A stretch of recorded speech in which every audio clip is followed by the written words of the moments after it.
Welcome, everybody. This is our first annual Olympia University Hormone Replacement Performance and Supplement Roundtable. So I'm super excited to introduce our panel. Please, we want to ask lots of questions because that's kind of what guides this whole discussion. We have several hours to just pick these geniuses' brains. There is like more brains up here than I'm actually absorbing it standing here, so it's kind of great for me. Like osmosis learning. My name is Lacey Puttick. I am a dietitian by trade.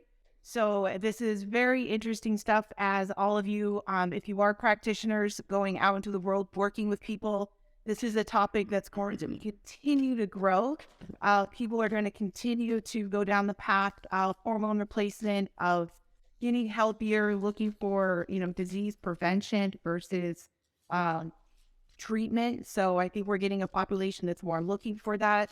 Plus, for those of you who work with athletes, more and more athletes are also going down the path of hormone replacement, as well as, maybe, through bodybuilding.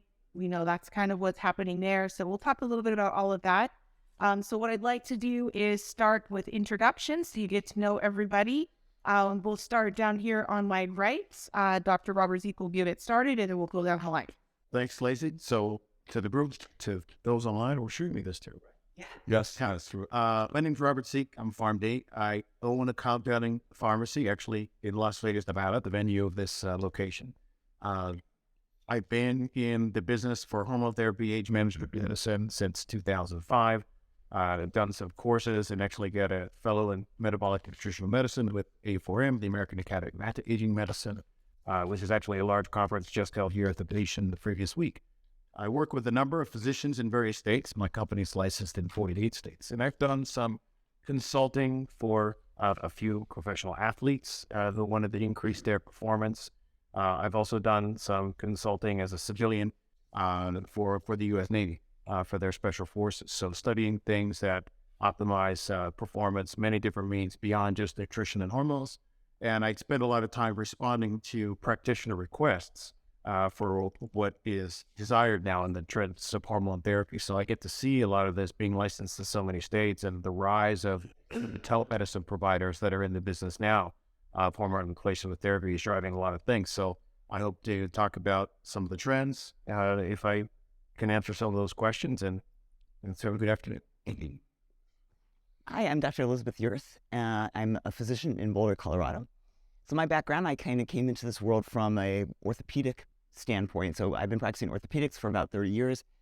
Was in the sports medicine world for a long time. Had the opportunity to work with Stanford Athletics, the 49ers, San Francisco Ballet. And then sort of maybe 15, 18 years ago, started to get a little frustrated with the kind of recurrent injuries. And I just sort of patch people back together and they'd fall apart and they'd come back. So it was that practicing where you're just sort of patching somebody together. And so I started looking at how can we actually optimize people so they didn't just keep coming back into my office. And that took me to A4M, American Academy of Anti-Aging Medicine, where about 17 years ago, I went back and got fellowship training in longevity regenerative medicine. So I've been kind of dual practicing orthopedics and regenerative functional longevity medicine, sort of combining the two together. So we actually do a lot of regenerative orthopedics, but we also do a lot of health optimization, work with a lot of high-level athletes. A few years ago, got more interested into the cellular medicine side, and I started getting into more peptides. And now I've had the opportunity to learn with some of the greats in peptides, William Seeds, and I'm on faculty for Seeds Scientific Research and Performance, where we teach a lot of peptide optimization, peptide therapies, and what we call cellular medicine. So we've taken it from the more functional medicine approach, which is organ system based, to what does the cell do? So now we're looking at cellular pathways and how all of these things that we all do affect the cell and how you can actually optimize things at a cellular level for both treating all of us so we don't age, because aging is really a disease, and optimizing our athletes and really making people heal and get well.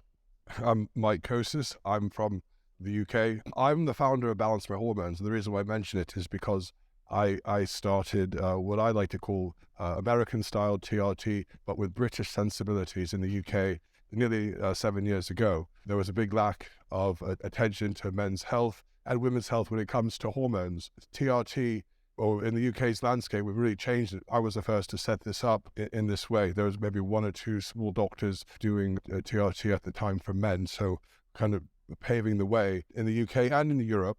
I also own a pharmacy called The Hormonist. I just started that about a year and a half ago to be able to, consolidate and be able to offer our patients just a bit better service since we had control of the pharmacy. I've also been on TRT for over 26 years, and I have a YouTube channel called Balance My Hormones, where we try to educate men and women about TRT, HRT, hormone optimization. I think we even did our most popular video, I think, was No Fap November. Seems to be a very popular topic, but we have more.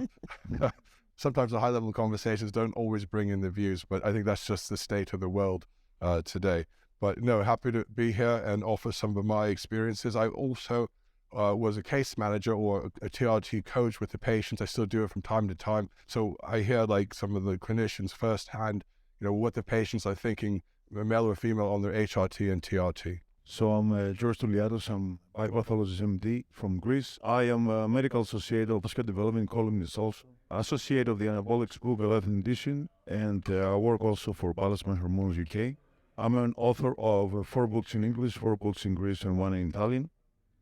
And this is my first Olympia University. I've been also hosted twice in the Arnold and Educational. So my specialty is the replacement therapy in men, as my background is from bodybuilding. I was a bodybuilder myself, and won 2 national titles, and also the harm reduction in PEDs in sports. Hi, I'm Nathan Payton.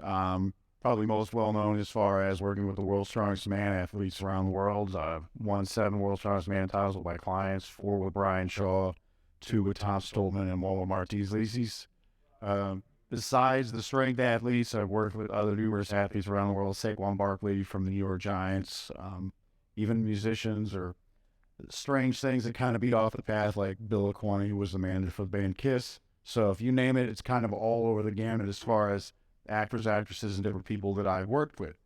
Probably the thing I'm most well known for, in addition to that strength aspect, is I worked with different physicians around the world that will refer diabetic clients to me that they just can't seem to get right or solve or under control. So insulin is kind of my realm, and I apply that with my strength athletes. But as far as also working with regular individuals who are trying to dramatically improve their health, especially those types of diabetics. And my name is Rick Collins. I'm an attorney. I've done the Arnold education track before. This is exciting to be here in Las Vegas doing the Olympia education. Like Dr. Touliatos, come from the world of bodybuilding. So I was a competitive bodybuilder. That was my background. I was a criminal prosecutor as an attorney when I first started in my practice. Over the years, my practice has kind of morphed into wherever health and fitness intersect with legal issues is kind of what I do.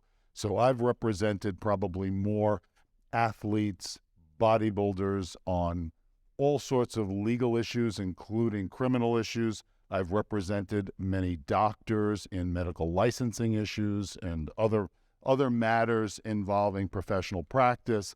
A lot of my clients are on TRT, either legally on TRT or on black market anabolic steroids. I've probably had more matters involving anabolic steroids and testosterone than anybody. I was part of the United States Sentencing Commission's working group when sentencing for anabolic steroids was changed in 2006.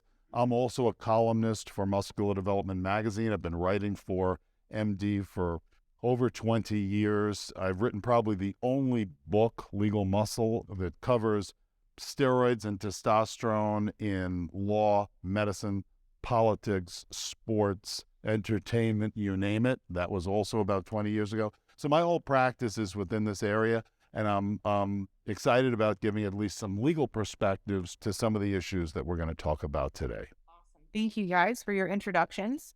I think probably what I would like to start with, and I think this will kind of start the conversation, is a couple of you guys mentioned kind of the trends, like what's going on right now.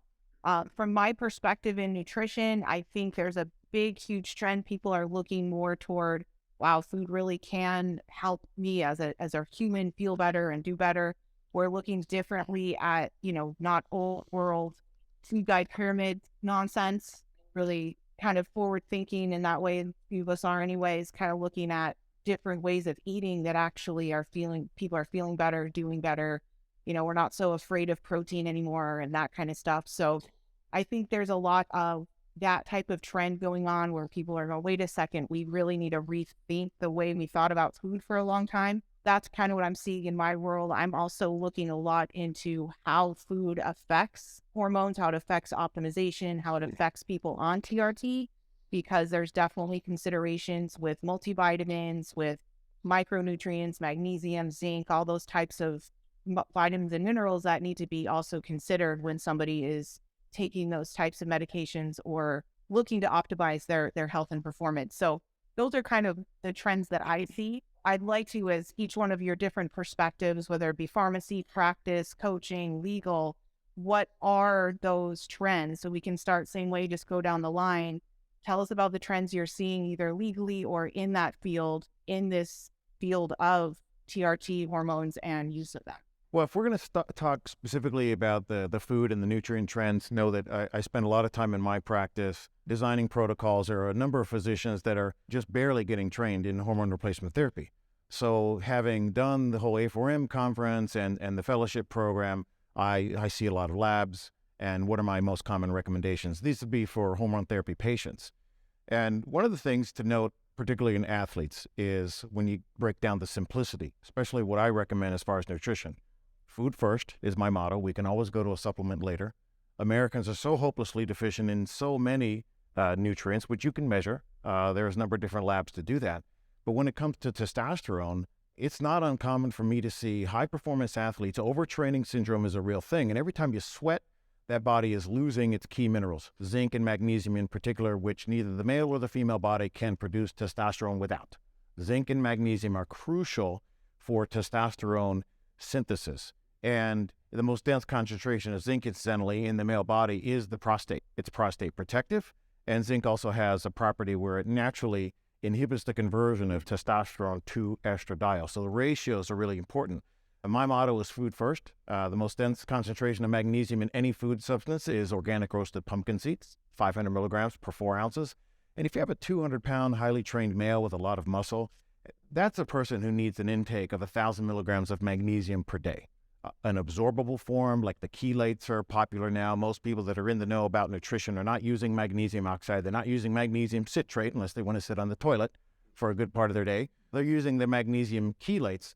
But the more you train, the more nutrients you deplete. So I like to recommend foods first so that we can reserve the supplement expenditure, because you can really spend a lot of money on all the nutrients. And zinc, there's some zinc in the organic roasted pumpkin seeds too. Oysters, maybe their natural aphrodisiac effect is due to their zinc, because the zinc can raise testosterone. So one of the things that I'd like to see a little bit more of, especially when I look at labs, so one of the things that I look for clinically, the total testosterone to estradiol ratio.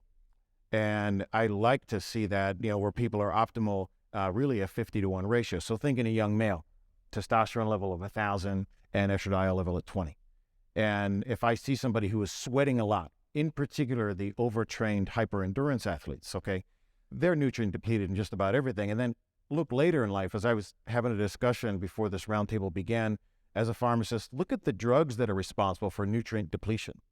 So where I begin to train other pharmacists on how do you make people healthier that haven't yet enrolled in any of the courses, get a handbook called Drug-Induced Nutrient Depletions. And every guy that's on a drug that makes you pee, all your diuretics, you're peeing out your zinc and magnesium. And that's where in life we think of the average age of a male that goes on testosterone therapy.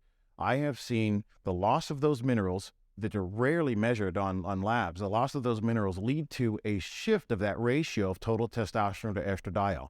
You'll see testosterone fall, estradiol raise, and sometimes the first intervention is not necessarily a prescription drug, which, believe me, I sell plenty of. There's lots of utilization. But to tune in on the nutrition, like you said, Lacey, I like to tell people, look at some of the top foods that are dense in magnesium and zinc, and I could talk for hours, but if I were to pick two, I would just focus on that, the food first model, and then we can pick up later. We're talking about longevity because it's a whole another portion of the round panel to talk about senescent cells and potentially fasting mimicking, but I'll stop there with those two nutrients. Oh gosh, you covered a lot there. So, Lacey, you talked about kind of nutrition first, and I think yes, you can get a lot from diet. I think unfortunately, food is not very nutritious anymore. I mean, unless you can truly grow your own food in an organic garden that you rotated soil in, most of our food is nutrient depleted.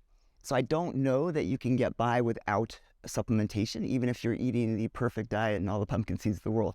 I think unfortunately still most people need nutrients and they need supplementation. So I think, yes, diet, you have to get everybody, pursuing their diet, you've got to get their macronutrients and micronutrient profiles. We do run micronutrient testing at our clinic, Boulder Longevity Institute. We run a big micronutrient panel on everybody. We know what they're deficient in. We know what we need to replace, and most people are quite deficient in a lot of different things. So I think that it's pretty hard to get by with the saying you can get by just with eating food. I think most of us need supplementation. Magnesium, vitamin Ds. I think that there's very few people who can get by without that. So I would like to say we could get it all from food. I think in a different world we might be able to. At this point where we have a government who's pushing us not even to, we're going to have fake meat and we don't really even know what's in our food and the amount of chemicals that are in our food. Unfortunately, that's, it's a pipe dream. Probably you guys have it a little bit better in Europe because you have a lot more ban on pesticides and things that we use. There's a ban on glyphosate. Right.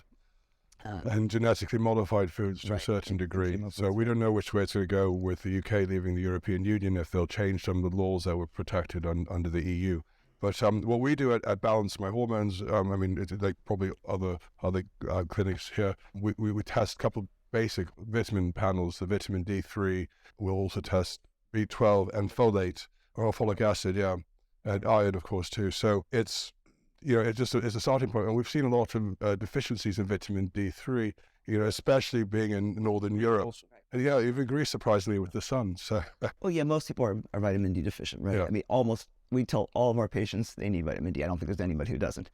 So, and then we find the combination of vitamin D3 with magnesium and K2. K2, thanks. It seems to help quite a bit.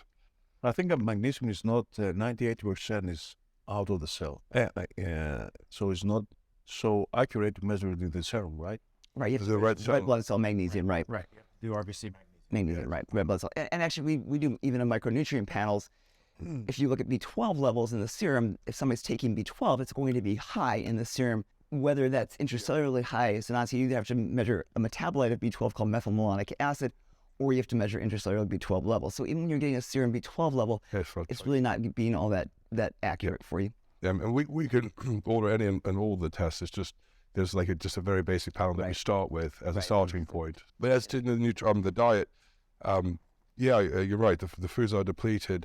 As a starting point, the right calories. I guess to the point that, if you're having the right nutrients and right caloric intake, you're going to feel a bit better, and you can't just expect to have the TRT or HRT do its work on its own. I said in an interview yesterday with Monica Brandt, I've always said this: testosterone and donuts don't mix.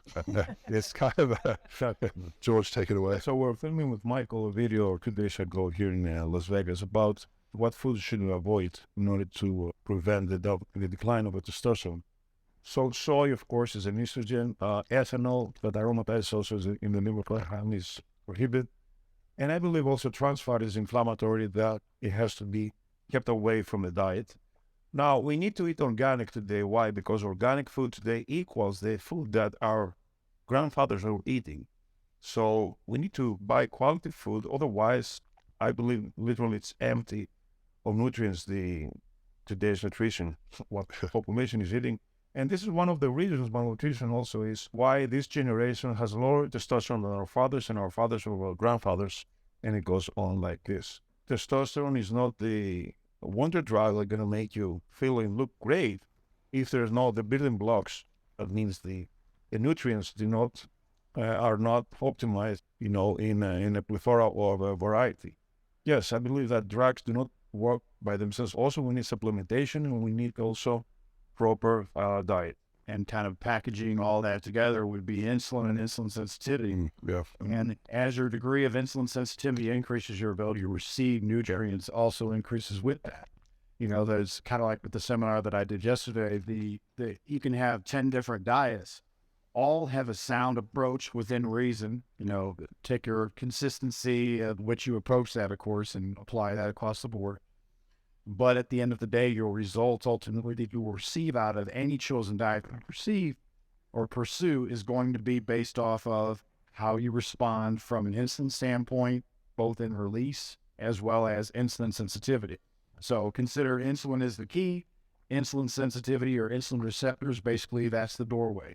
You need the insulin to unlock that doorway to get the nutrients into the cells to have that desired result for your nutritional program, your athletic program, or your overall health program.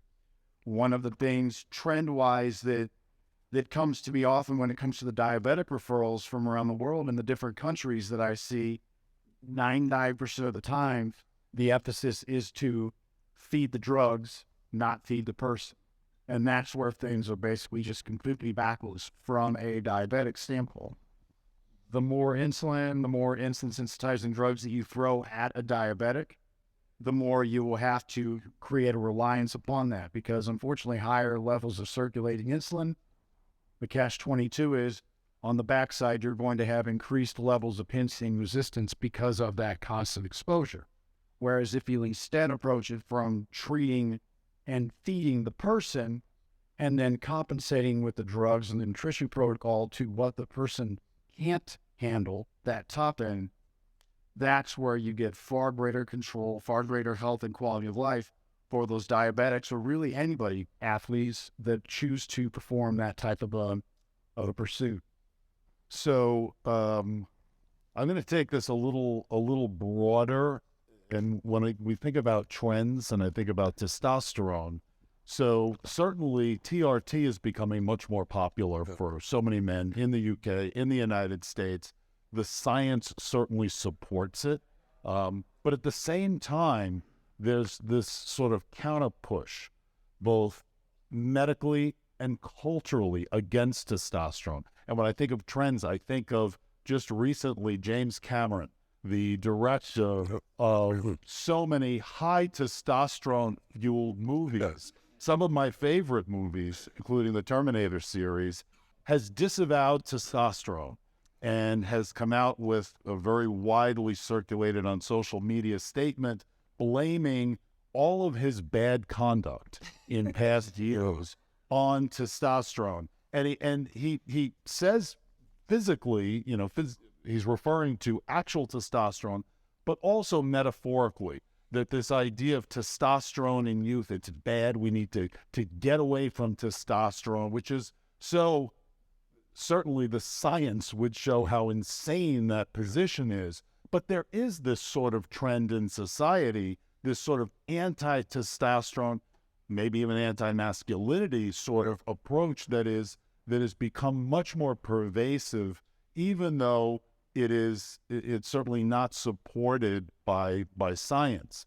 But you do see this also reflected in the science, because just in 2014, the Food and Drug Administration came out with a statement saying that testosterone, put a black box warning on testosterone products in the United States, saying that it presents risks of heart attack and stroke. And I'm not a doctor, but I've read the science and I'm familiar with the studies that it was based on. And I was not impressed that it was really supported for the vast majority of men, or that it was really a correct characterization.